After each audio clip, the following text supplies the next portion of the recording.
What's going on? What's going on? It's your man Diamond K. Of course, the Diamond K Show on firebroadcasting.com, the Diamond K Show.com. And we have got to say rest in peace to the founder, co-founder of Murder Inc. Records. He was a big deal out in the streets, the musical streets. And of course, we are talking about. I got I don't throw this title around too long, but I mean I definitely think that Irv Gotti has been a part of some legendary records. Right, he's been a part of some legendary records. Of course, we are talking about Irv Gotti. He is. I'm going to say that he was a controversial figure, definitely at different points in time. The big heyday of Irv Gotti, the 90s, late 90s, early 2000s, hip hop mogul, creative visionary behind Murder Inc. Records. He died after a long battle with diabetes and stroke related complications. Uh, and like I said, Murder Inc. was the label that Irv Gotti was known for, of course, working with artists like Ashanti, like Ja Rule, and others. His death comes just over a year after he suffered a minor stroke, which he had openly connected to his longstanding battle with diabetes. Now, he his health was something that he could have controlled. The type of diabetes that he had struggled with, related to his diet, related to health. So definitely, folks need to be aware. Now, early 2024, Irv Gotti discussed how diabetes had begun to deteriorate his health. He admitted struggling to maintain a healthy lifestyle and manage his insulin intake. And so he challenged ultimately that led to a stroke. So taking insulin, I believe, is the version one, type one, and then you got type two. You got all these different types of things. But he had the previous health scare. Gotti often seen using a cane. He appeared to be slimmer. We saw a physical change in Irv Gotti. And you could see that there was some type of a toll being taken on his health. There were some type of visible health issues. He described the stroke as a wake-up call and vowed to lead a more health-conscious life. However, the battle proved to be too overwhelming.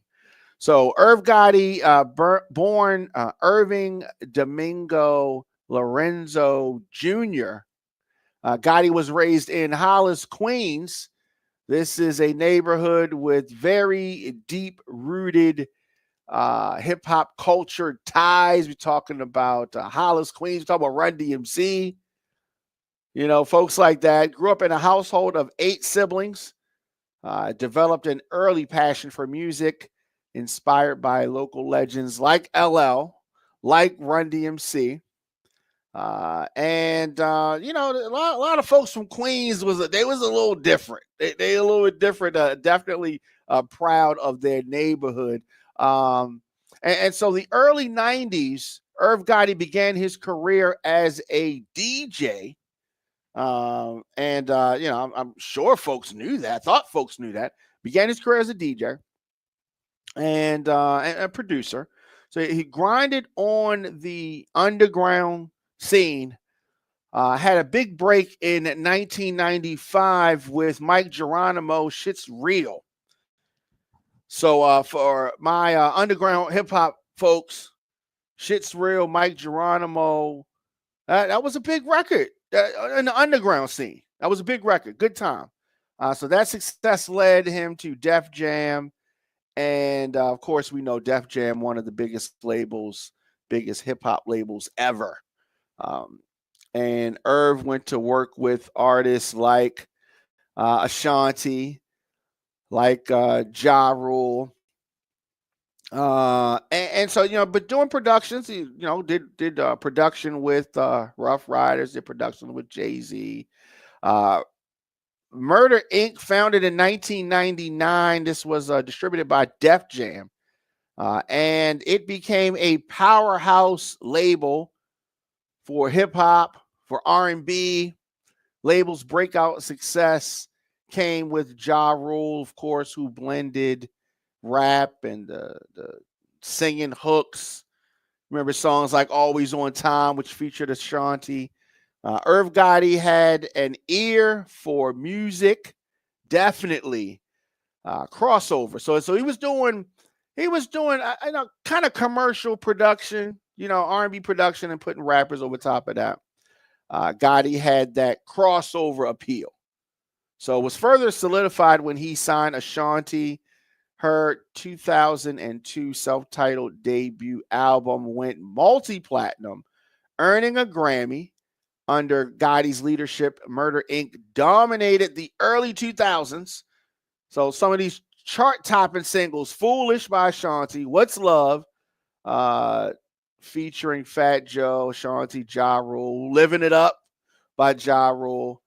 Label became, just a synopsis with a signature sound.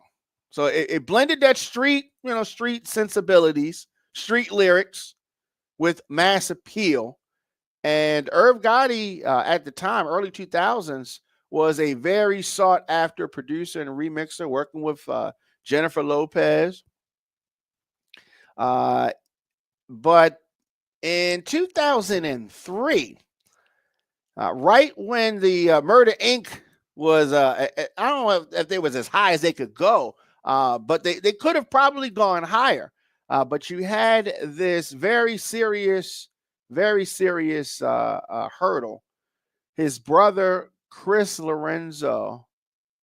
Gotti, were accused of money laundering due to alleged ties to the drug kingpin Kenneth Supreme McGriff.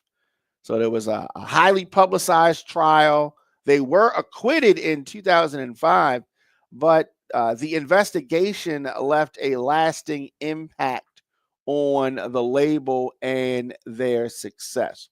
So a lot of times you would hear folks talk about the right to speedy trial, right? Because they want to get that trial out of the way. Let's get this thing done. Nobody around the Murder Inc. folks wanted to be associated with them during the time of this investigation. It was brutal. It was brutal. And then at the same time, you have the rise of 50 Cent and G Unit. There was a very highly publicized feud between Ja Rule and 50 Cent, G Unit, Murder Inc. And the landscape of hip hop shifted at that point. Ironically, 50 went on to do melodies, song hooks, verses, very similar to what he criticized Ja Rule for doing. Ironically, Irv Gotti tried to rebrand Murder Inc. as the INC Records, but the label was not able to regain its former dominance. The moment had passed. But like I said, Irv Gotti, a part of a lot of records, a lot of successful records back in the day.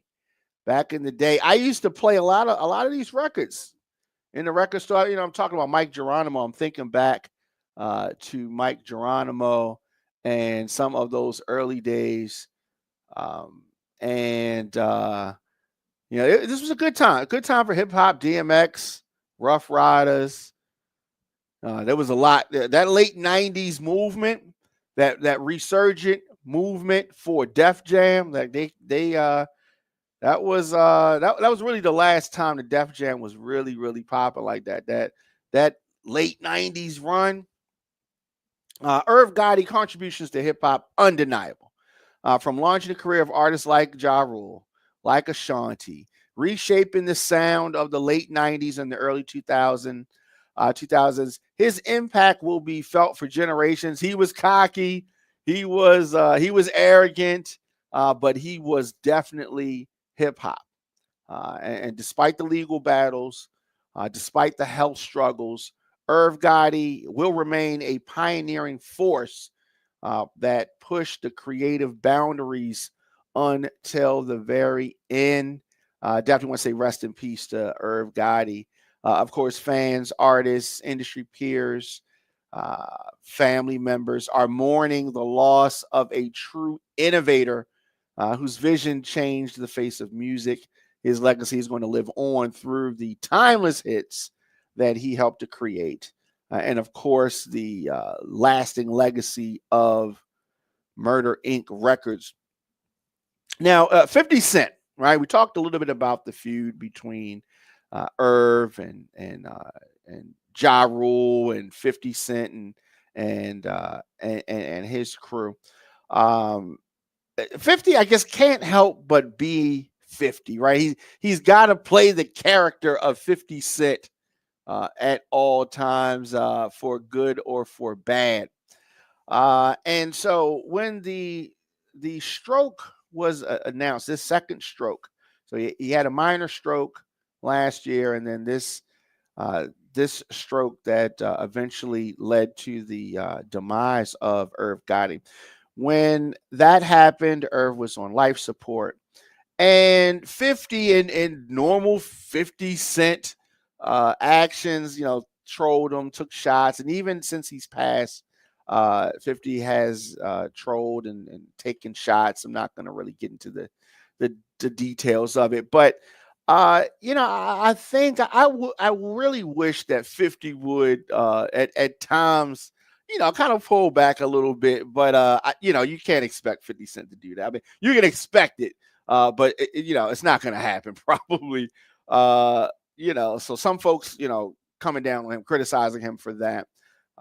And some other folks are saying, well, he didn't like him in life. You get your death. So if you don't have nothing nice to say when somebody passes away, then just, you know what I mean? You could just kind of let it go, right? You don't have to say anything. But, it is what it is. Of course, I think that 50 has to, he feels, maintain the character of 50 Cent at all times. And so he does that. And so no surprise there. I just wish that sometimes he would just turn it off, right? And like I said, if you don't have to say anything, you don't always have to say anything. But I think that people say stuff to 50 like I don't know, what do you think about this, and what do you think about that, and then he answers, right? So Irv Gotti was of Filipino and African American descent, initially under the stage name DJ Irv. He produced the song "Can I Live" on Jay-Z's 1996 album Reasonable Doubt. Through 1997, Irv, Def Jam, signed Rough Riders artist DMX.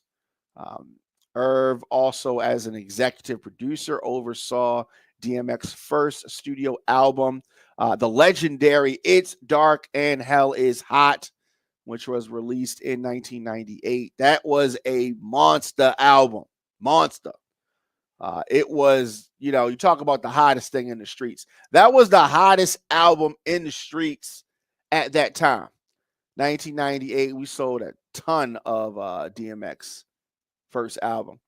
Now, that album debuted and peaked in the Billboard Top 200, sold over 250,000 copies in the first week, went on to sell 4 million copies in America, being certified quadruple platinum, and sold over 5 million copies worldwide. That's the DMX album. Now, after helping Def Jam with DMX and Jay-Z, Lear Cohen, who was in charge of Def Jam, gave Irv Gotti his own label distributed by Def Jam, which was Murder Inc. He said that he was influenced by a biography on A&E during Gangster Week. A Murder Inc. logo appeared after that, so influenced by that. Murder Incorporated is was a gangster hitman crew, and so he wanted to put out hits for murder. He said, and Irv Gotti wanted to put out hit records. The original Murder Inc. wanted to put out the murder, and he hit records. Okay, gotcha. So you got that. First album on Murder Inc. was Ja Rule's debut, Veni Vidi Vici, and that was released in 1999. So the album was co-produced by Irv Gotti and executive producer. You have that. Irv co-produced a couple singles on the Between Me and You project and others on Ja Rule's second album. 2002, Irv released this compilation, Irv Gotti Presents the INC, which featured the entire Murder Inc. roster. And Irv co-produced all of the album's tracks. They're hit off of that compilation. You remember that compilation from 2002 was called Down for You. And that was popping. Irv, Ja Rule, and Murder Inc., like I said, involved in this very highly publicized feud with G Unit and Aftermath Records and Shady Records over the 50 Cent Ja Rule stuff that went on. And of course, they changed the name to INC. I was not in favor of that. Not that he didn't ask me, obviously, but I did not like the change. Right? They beat the charges. It should have went back to Murder Inc. You know what I mean? But whatever. Under the INC banner, they moved the label to Universal. So he was mad with Def Jam. Def Jam had washed their hands of them. He goes to Universal Motown for distribution, signs an artist named Vanessa Carlton.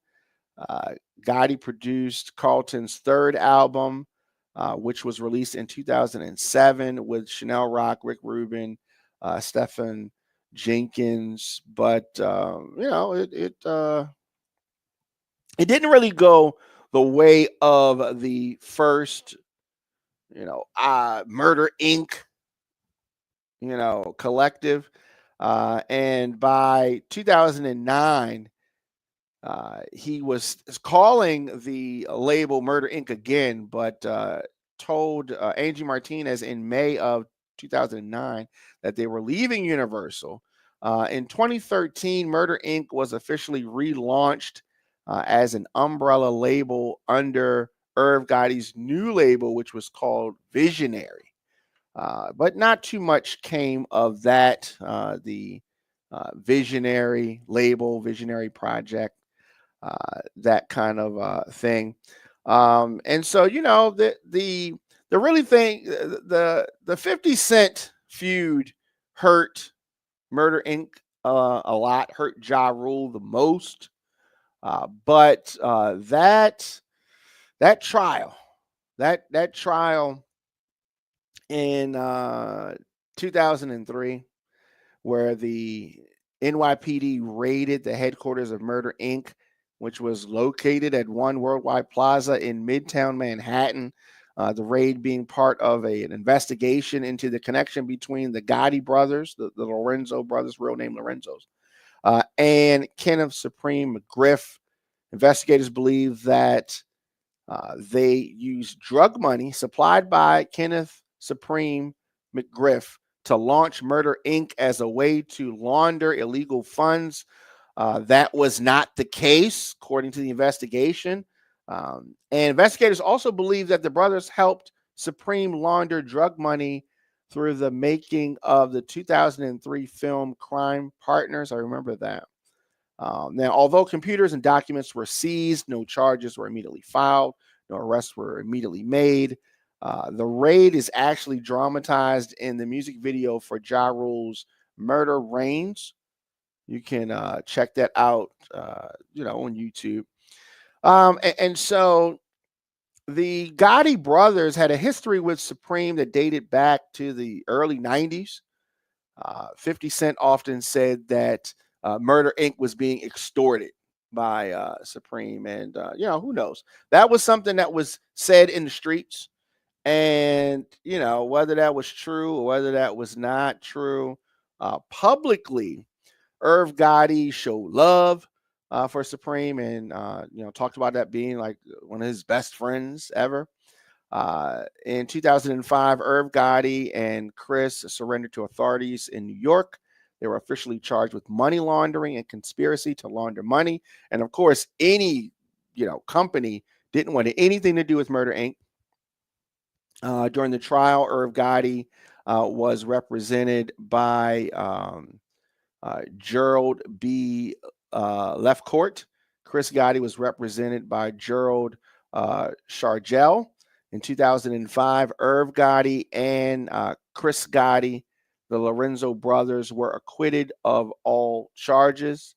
And so a lot of singles. Talk about some of the songs Irv produced. The 1994 "Shit's Real" by Mike Geronimo. Love that record. 1996, "Can I Live" by Jay-Z. 1998, "Can I Get a?" That's a Jay-Z song featuring Emil and Ja Rule, classic. "Hot Spot" by Foxy Brown. I like that record as well. 1999, "What's My Name" by DMX. "Holla Holla" by Ja Rule. Those were monster records in the club. Monster records in the streets. The radio mix shows were playing those records. 2000, "Come Back in One Piece," Aaliyah and DMX. I like that record. "Between Me and You," Ja Rule featuring Christina Milian. That was a monster. That was a monster out here. "What's Love," Fat Joe, Ashanti, and Ja Rule. That was hot record. "I'm Real," the Murder Inc. remix, which was Jennifer Lopez featuring Ja Rule. Big record for J-Lo. One of her biggest records, at least in the hood. One of her biggest records. "Ain't It Funny," the Murder remix, Jennifer Lopez featuring Ja Rule and Cadillac Ty. Another record that was fire. Now, this is 2001. Okay, it's 2001. "I Cried," Ja Rule, "Always on Time." That was a monster on the radio. "Always on Time," Ja Rule featuring Ashanti. That's 2001. Now, 2002, "Foolish" by Ashanti, "Happy" by Ashanti, "Down for You," Irv Gotti featuring Ja Rule, Ashanti, Vita, and Charlie Baltimore. "Mesmerized," Ja Rule featuring Ashanti. These were all hits. "Gangsta Lovin'," Eve featuring Alicia Keys. I forgot about that record. Irv Gotti had a lot of tunes under his belt. A lot of tunes under his belt. We running down some of them. Had some great records now. Come on now. 2003, "Rock With You," "All Baby," which was Ashanti, "Rain on Me," Ashanti. They were on a roll. Okay? They were on a roll. This is 2003. For those that remember, these records were ringing off not only in the streets. We talk about the mixtapes. This is before social media. This is before social media. I mean, they had Black Planet, right? But this is before social media was even making any dents, right? 2004, things are starting to change a little bit. "Break Up to Make Up," Ashanti featuring Black Child, "Wonderful." Ja Rule featuring Ashanti and R. Kelly. I did like that record. Now, things had changed at this point. They had the trial, trying to come back. 2005, Irv Gotti produced a record called "Infatuated" for Memphis Bleak. But as you can see, long gap here. Then 2008, he produced a record called "Nice" for The Game, featuring News. 2018, he did "Violent Crimes" with Kanye West. A lot of people didn't know that. 2019, produced a record called "Brothers," Kanye West featuring Charlie Wilson. So Irv definitely is going to go down as a legend. No doubt about that. He's going to go down as one of the founding members of Murder Inc. right? And he's going to go down as a major contributor to hip hop. And so we talked about all his production credits. We talked about, the legacy. The legacy is there. Nothing you can do to take away the legacy. And so Top Dog Productions, Def Jam, obviously Murder Inc., working with all of those. And so, the days and weeks to come, we're going to hear a lot of folks talking about Irv Gotti. And yes. Yeah, a lot of that. We're gonna hear a lot of stuff. I hope that 50 Cent keeps the negativity to a minimum. Right. I hope that he lets this brother rest in peace. Lets him get his flowers. People are gonna say the things they're gonna say about Irv. And like I said, he was cocky. He's a Gemini, right? It seems like Gemini. Is that still Gemini? June 26th. He's born June 26th. Is what sign is that? Let's see. I believe okay, no, I'm wrong. So he's a Cancer. My bad. Gemini's looking at me crazy. Okay, so Irv was a Cancer, born on June 26th, 1970. I say he's still young. He was still young.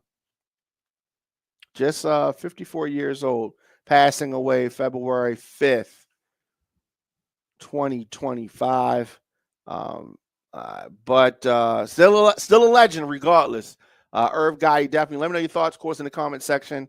Instagram, Facebook, Twitter, LinkedIn, TikTok, at The Diamond K Show. Of course, thediamondkshow.com, onfirebroadcasting.com. I will be back here tomorrow with another edition of the show. But I definitely wanted to talk about Irv Gotti and, definitely say rest in peace to that brother. And definitely want to hear your thoughts on Irv Gotti. Is he a legend? Is he a legendary producer? He had some big records. Murder Inc. was a major movement. He broke some major artists. Let me know your thoughts. I think that he's a legend. Folks on YouTube saying that they grew up on his music. A lot of people giving him love on TikTok, on Instagram. We're seeing that. And I think we're going to continue to, look at his catalog. And I think we may play some of those records tomorrow on the 90s at 9 mix. So we'll do that. Of course, djdiamondk@gmail.com. I will check you guys out tomorrow. R.I.P. Irv. Thanks for watching. Make sure you like, share, and subscribe at youtube.com/DJ Diamond K.